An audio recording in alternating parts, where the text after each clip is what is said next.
আল্লাহর কাছে ক্ষমা চাও, দুনিয়াটা কিছুই না রে যুবক। ওই কবরে যাওয়ার পরে গুনাহগারের কবরের দুই পার্শ্বের মাটির চাপ পাজরের হাড় চুরমার হয়ে যাবে। একটা নয়, দুটো নয়, 70 থেকে 99টা সাপের কামড়। কবরের ভিতরে জাহান্নামের আগুন। এরে বান্দা, এখনো কি আল্লাহর রাস্তায় ফিরে আসবি না? আল্লাহ দেখায় দেয় দুনিয়ার বিল্ডিং এর আগুনে কত যুবকের লাশ, আর চিৎকারের আওয়াজ, বাঁচাও বাঁচাও।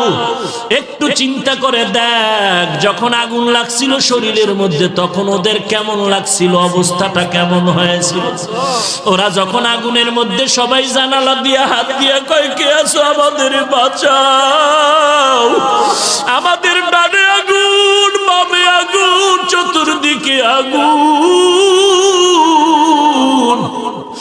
এই দুনিয়ার আগুন থেকে হাজার হাজার হাজার তাপের মাত্রার আগুন হবে জাহান্নামের আগুন।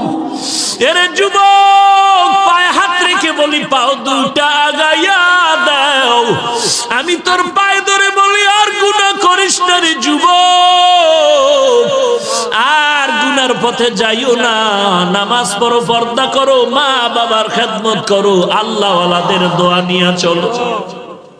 আল্লাহর কাছে ক্ষমা চাও, দুনিয়াটা কিছুই না রে যুবক।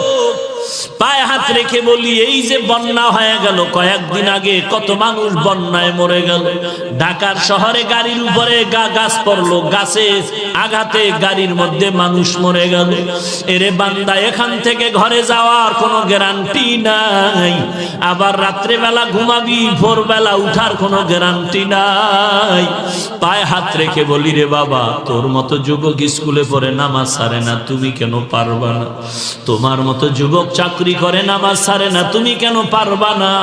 কিসের বাহাদুরি করো? কিছুই না। পায়ে হাত রেখে বলি, তওবা করে না, ও চোখের পানি ছেড়ে আল্লাহর কাছে ক্ষমা চাও, আর বলো, আল্লাহ, এই ময়দানে আমার মতো গুনাহগার কেউ নাই, তুমি মাফ করে দাও।